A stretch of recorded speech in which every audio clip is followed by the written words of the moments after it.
আমাদের সবাইকে সুরজিৎ মানা ক্রিয়েশন চ্যানেলের পক্ষ থেকে সুস্বাগতম। আশা করি তোমরা সকলে ভালো আছো। আমি তোমাদের জন্য এই ভিডিওটি তুলে ধরছি 2024 সালের থার্ড সামেটিভ ইভ্যালুয়েশনের জন্য ষষ্ঠ শ্রেণীর পরিবেশ ও বিজ্ঞান বিষয়ের এক সেট প্রশ্নপত্রের সম্পূর্ণ সমাধান করছি।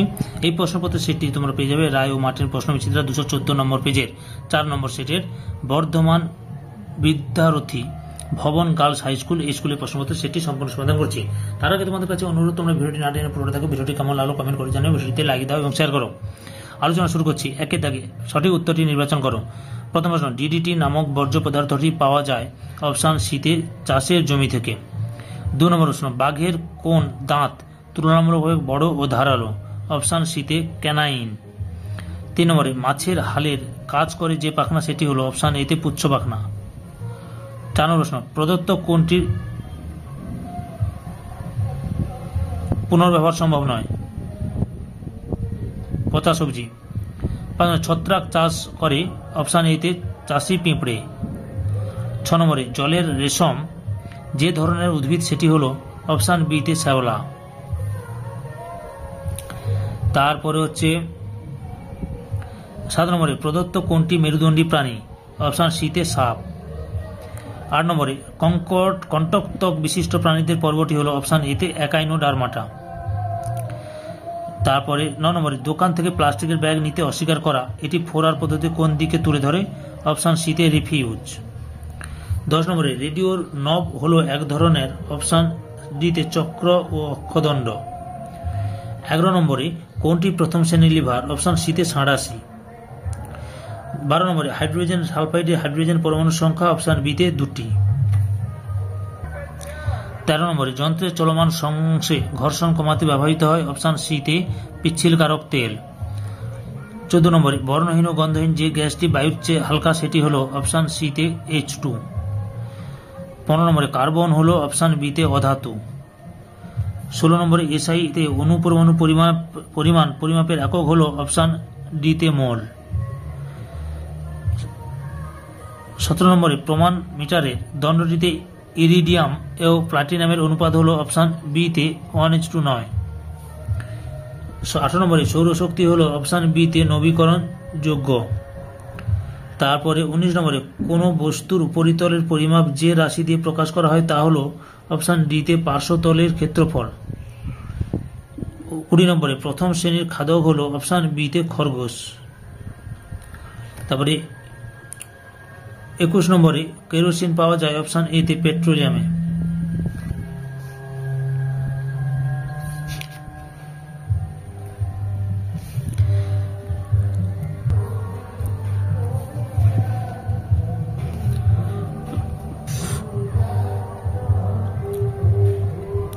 আট নম্বরে, প্রাণীর উচ্চতা সাধারণত কোন স্কেলে মাপা হয়? সেন্টিমিটারে। 9 নম্বরে, মানুষের হাত একটি তৃতীয় শ্রেণীর লিভার, এর আলম্ব কোথায় আছে? কনুইতে। 10 নম্বরে, কোন রাশির যে সুবিধাজনক অংশ দিয়ে রাশিটি পরিমাপ করা হয় তাকে কি বলে? রাশির একক। তারপরে 11 নম্বরে, PH3 যৌগে পি এর যৌগতা কত? 3। 12 নম্বরে, প্রথম শ্রেণীর খাদকের খাদ্য কি? সবুজ উদ্ভিদ। 13 নম্বরে, টারবাইন ঘুরিয়ে যান্ত্রিক শক্তি রূপান্তরে কোন শক্তি পাওয়া যায়? বিদ্যুৎ শক্তি। তারপর রয়েছে 14 নম্বরে, মিথেনের সংকেত হল CH4। 3 দাগে নিচের প্রশ্নগুলির একটি বা দুটি বাক্যে উত্তর দাও। 1 নম্বরে, 4R পদ্ধতির অন্তর্গত রিসাইকেল বলতে কি বোঝো? ফেলে দেওয়া বর্জ্য পদার্থ থেকে আবার নতুন জিনিস তৈরি করা, যেমন প্লাস্টিক, খেলনা, লোহার তৈরি বর্জ্য, কাঁচ, কাগজ, অ্যালুমিনিয়াম, স্টিলের চটের বস্তা ইত্যাদি। তিমিরা কখনোই পুরোপুরি ঘুমায় না কেন? তিমিরা জলে বাস করলেও তাদের শ্বাসরঙ্গ ফুসফুস, তাদের জলের উপরে উঠে এসে শ্বাস নিতে হয়। এই জন্য তিমিরা কখনোই পুরোপুরি ঘুমায় না। এমনকি যখন তারা বিশ্রাম নেয় তখনও তাদের মস্তিষ্কের একটা অংশ ঘুমালেও অন্য অংশ জেগে থাকে। 3 নম্বর, তারা মাছ কোন পর্বভুক্ত প্রাণী? তারা মাছের বৈশিষ্ট্য কি? তারা মাছ একাইনোডার্মাটা পর্বভুক্ত। বৈশিষ্ট্য, এরা সকলেই সমুদ্রে বসবাস করে। এর সারা দেহে ত্বকে ক্যালসিয়াম কার্বনেট নির্মিত অসংখ্য কাঁটা উপস্থিত থাকে। দেহ সমান 5টি খণ্ডে বিভক্ত। এদের নির্দিষ্ট অস্ত্র থাকে না, মুখ দেহের নিচে দিকে থাকে। এদের নালীপদ ও জল সংবহনতন্ত্র বর্তমান। 4 নম্বর, কপিকল যাকে কেন্দ্র করে অবাধে ঘুরতে পারে তার নাম কি? তার আকার কেমন? কপিকল অক্ষদণ্ড বা অ্যাক্সেলকে কেন্দ্র করে অবাধে ঘুরতে পারে। তার আকার কেমন, গঠন কেমন? কপিকলের চাকতিটি সর্বদা তার কেন্দ্রীয় অক্ষগামী একটি স্থির বিন্দুকে কেন্দ্র করে ঘোরে। এই কেন্দ্রীয় অক্ষকে বলে অক্ষদণ্ড বা অ্যাক্সেল, যা একটি স্থির অবলম্বনের সাথে দৃঢ়ভাবে যুক্ত থাকে। অক্ষদণ্ড অর্থাৎ অ্যাক্সেল কেন্দ্র করে কপিকল অবাধে ঘুরতে পারে। এই যে অ্যাক্সেল বা অক্ষদণ্ডকে বলছিলাম, এর পরিধি বরাবর একটি গর্ত বা খাঁজ কাটা অংশ থাকে, যার মধ্যে দিয়ে দড়ি বা শিকল চলাচল করে। চাকা খাঁজ যুক্ত হয়, দড়ি বা শিকল চাকতি থেকে পিছলে যায় না। এমন একটি কাজের উদাহরণ দাও যেখানে টানা এবং ঠেলা দুটিরই দরকার হয়। উত্তর, টানা ও ঠেলা দুটিরই দরকার হয় এমন একটি কাজ হলো দরজা খোলা। কারণ ঘরের বাইরে থেকে দরজা খুলতে গেলে আমাদের ঠেলে খুলতে হয় এবং ঘরের ভেতর থেকে দরজা খুলতে গেলে আমাদের টেনে খুলতে হয়। এছাড়া রোলারকে গতিশীল করার ক্ষেত্রেও টানা ও ঠেলা দুটির প্রয়োজন হয়। 6 নম্বর প্রশ্ন, ডিজিটাল স্টপওয়াচের বৈশিষ্ট্য কি? এর একটি ব্যবহার লেখো। সময়ের সূক্ষ্মাতিসূক্ষ্ম পরিমাপ করার জন্য ব্যবহৃত ঘড়ি হলো ডিজিটাল স্টপওয়াচ। এই ঘড়িতে কোনো সেকেন্ড বা মিনিটের কাঁটা থাকে না। ব্যবহার, খেলাধুলা বিষয়ক ক্রিয়াকলাপের সময়ের ব্যবধান সূক্ষ্ম ও নির্ভুলভাবে মাপার জন্য ডিজিটাল স্টপওয়াচ ব্যবহার করা হয়।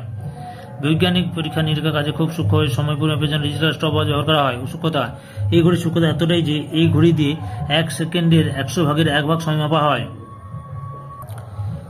কোন জিনিসে যদি লোহার গুঁড়ো মিশে থাকে তখন সেটি কিভাবে পৃথক করবে? উত্তরটি লক্ষ্য করো। এই গন্ধ লোহা চূর্ণ এখান থেকে শুরু করে এতটা লিখবে। ওকে, উপাদানগুলিকে আলাদা করা যাবে, এতটা লিখবে। তার নিচের প্রশ্নগুলি সংক্ষিপ্ত উত্তর দাও। 1 নম্বর, মা তেলাপিয়া কোথায় বাসা বানায়? মা তেলাপিয়া কিভাবে শিশু তেলাপিয়াকে শত্রুর হাত থেকে রক্ষা করে? উত্তর, মা তেলাপিয়া জলের নিচে নরম মাটিতে লম্বা করে অনেকগুলি খাঁজ কাটে এবং সেখানে বাসা বানায়। মা তেলাপিয়ার মুখের মধ্যে ক্যাঙ্গারুর পেটে বাচ্চাদের থাকার নিরাপদ থলির মতো একটি থলি থাকে। এই থলির মধ্যে শিশু তেলাপিয়া ডিম ফুটে বের হয়। মা তেলাপিয়া এদের মুখের মধ্যে রেখে বড় করে তোলে এবং শত্রুর হাত থেকে রক্ষা করে। 2 দাগে একবীজপত্রী ও দ্বিবীজপত্রী উদ্ভিদের মধ্যে পার্থক্য লেখো।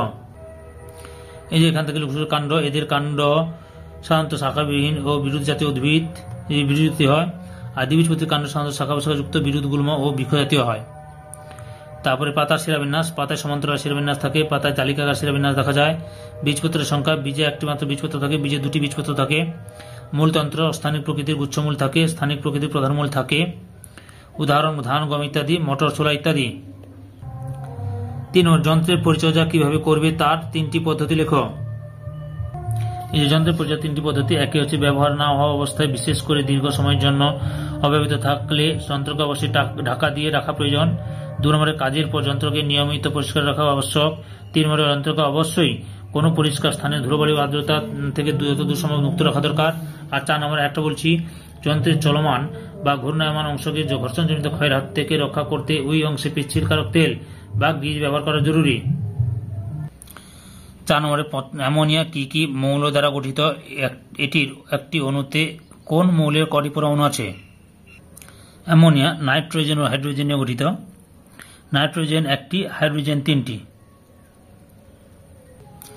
5 নম্বরে, জৈব ভঙ্গুর ও জৈব অভঙ্গুর বর্জ্য পদার্থের মধ্যে পার্থক্য লেখ।